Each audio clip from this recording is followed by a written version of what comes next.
Hello and welcome to Lovely English Stories. Thank you for stopping by. This story is for advanced English learners. Ready? Well, let's get started.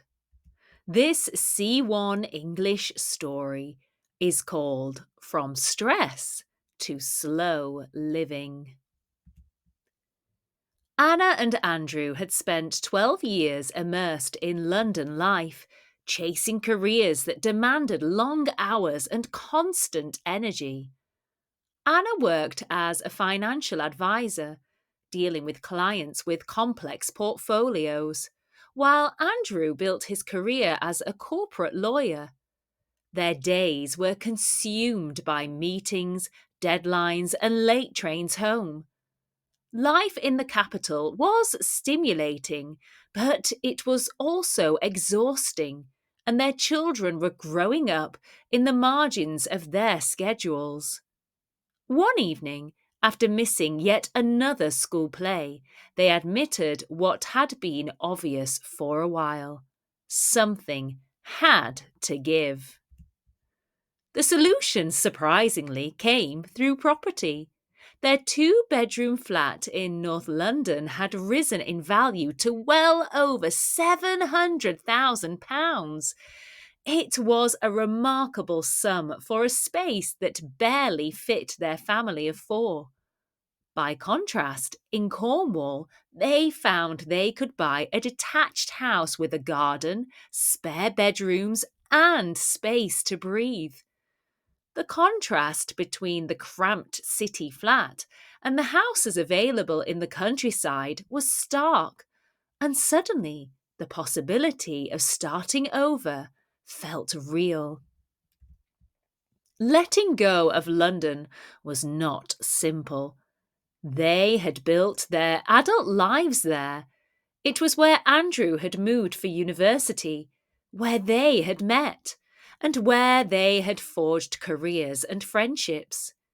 Yet the sale of the flat allowed them to buy a four-bedroom house in a Cornish village, with an open kitchen, a wood-burning stove, and a garden large enough for fruit trees. The move gave them more than physical space. It gave them the chance to reset their lives. The adjustment, however, was not without friction.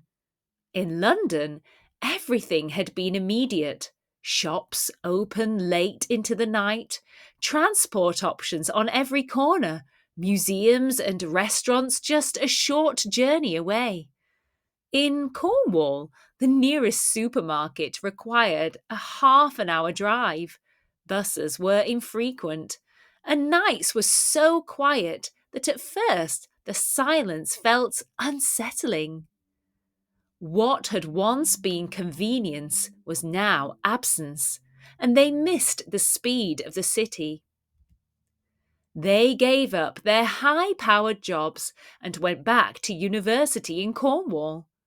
As trainee teachers, they earned a fraction of their previous salaries. Their financial independence was reduced, and they had to compromise on luxuries. Holidays were fewer, day trips were planned with care, and meals out were more occasional treats than routine. Yet lower bills, a larger home, and fewer commuting costs offset much of the difference. The sacrifices were tangible, but the benefits, including time with their children, a healthier lifestyle, and a supportive community, were worth every compromise. Gradually, the advantages of rural life became clear. Their new community was small but close-knit. Neighbours introduced themselves, stopped to chat, and included them in local events. Their children roamed freely with new friends, and the generosity of village life, whether home-baked cakes at the school fair or spare vegetables left on the doorstep, was disarming in its warmth. What they lost in convenience, they gained in connection. Retraining as teachers gave structure to this new chapter. Andrew now teaches history at a secondary school, while Anna works at the local primary. Their jobs are demanding in different ways, but they leave work earlier and return home in time for family dinners. Weekends are no longer consumed by emails or deadlines, but by walks along the coast, school projects, and visits to Anna's parents in Devon, who are now just an hour away. Andrew's parents, still in America, remain distant, but their summer visits are longer and more meaningful. Looking back, Anna and Andrew know they gave up prestige, salary, and the energy of London. Yet, in Cornwall, they found something more valuable: time with their children, the grounding of a community, and the slower rhythm of a life that feels lived rather than rushed. Now, let's go through some of the vocabulary from this C1 English story. Let's start with fraction. Fraction means a small part of something. She only spent a fraction of her savings on the new dress. Margins. Margins are the edges or outer limits. It can also mean small amounts that are left over. The text was printed with wide margins. Offset.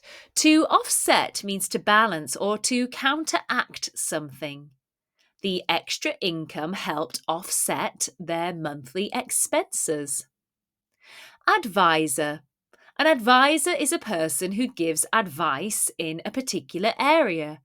She spoke to a financial advisor, like Anna, about her investments. Commuting or to commute means to travel regularly to and from work. He spends 2 hours commuting every day. Corporate. Corporate means related to large companies or businesses. She worked in a corporate office in the city. Friction. This means tension or conflict between people or things.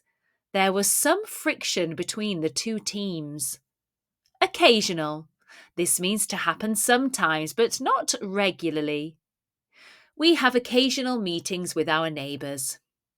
Prestige. Prestige means respect or admiration that a person or perhaps a job has. Winning the award gave her a lot of prestige in her field. Sacrifices. Sacrifices are things you give up for a goal. They made sacrifices to save money for a new house. Supportive means to provide help or encouragement or, you guessed it, support. Her friends were very supportive during her exams. Tangible. Now, tangible means something that is real or able to be touched. It is clearly noticeable. The benefits of the project were tangible immediately. Cornish. If something is Cornish, it is related to anything to do with Cornwall, and this is a county in the southwest of the UK. They spent the summer exploring Cornish beaches, so the beaches in Cornwall. Cramped. If something is cramped, it is uncomfortably small or crowded. The apartment was too cramped, it was too small. Disarming. This means charming in a way that reduces suspicion or hostility.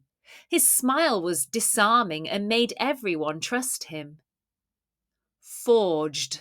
To forge means to be created or developed, something that is created or developed over time, that is. They forged a strong friendship during college, so during a period of time. Grounding. That is something that gives stability or a sense of reality. Gardening provides a grounding from daily stress. Immersed or to be immersed means to be fully involved, interested, or engaged in something. She was immersed in her book and didn't hear the phone. Infrequent means to not happen very often. Bus services are infrequent in rural areas and in some more crowded areas too. Portfolios. These are collections of work or investments. The designer showed her portfolio to potential clients. To be high-powered. If you are high-powered, you are very important, influential, or demanding. He has a high-powered job in finance. Reset. To reset means to start over or to change back to a different state. They decided to reset their schedules after moving. Now, I've mentioned this before, but you can pronounce this word schedule or schedule. Both are fine. Schedule is more American English, but as you can hear, I say it and I am British, and a lot of British people say schedule or schedule. Both are fine. Retraining or to retrain means to learn new skills to do a different job. After the move, she started retraining as a teacher. Roamed. This means to have moved freely over an area. The children roamed in the park in the afternoon. Stark. If something is stark, it is clear, it is obvious, or extreme. The difference between the two houses was stark. Unsettling. This means to cause worry or discomfort. The silence in the house felt unsettling at first. Absence. Absence is the state of not being present. Her absence at the meeting was noticed by everyone. Where was she? Adjustment. An adjustment is a small change to adapt to some new conditions. The adjustment to village life took several weeks. Barely. Barely means only just and almost not. They could barely fit all their furniture in the van. Chasing. Chasing means to follow or pursue something. He spent years chasing a promotion at work. Consumed means to be completely used up, overwhelmed, and wrapped up by something. She was consumed by worry about the project. Convenience. Convenience means something that makes life easier. Having a supermarket nearby is a real convenience. Dealing means managing or handling something. For example, she is good at dealing with difficult customers. She is good at dealing with stress. Freely. Freely means to do something without restriction, to do something easily. The children ran freely in the garden. Generosity. Generosity is a willingness to give or share. Her generosity impressed everyone at the event. Gradually. To do something gradually means to do it slowly over time. He gradually got used to life in the countryside. Immediate. If something is immediate, it happens at once and without delay. The pain required immediate attention. Independence. This means a state of being self-reliant. Moving out gave her a sense of independence.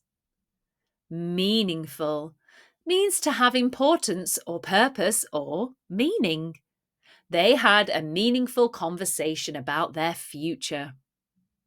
Remarkable. Remarkable means extraordinary or worthy of attention. It was a remarkable achievement for such a small team. Stimulating. This means exciting or interesting or mentally engaging. The debate was stimulating and made them think deeply.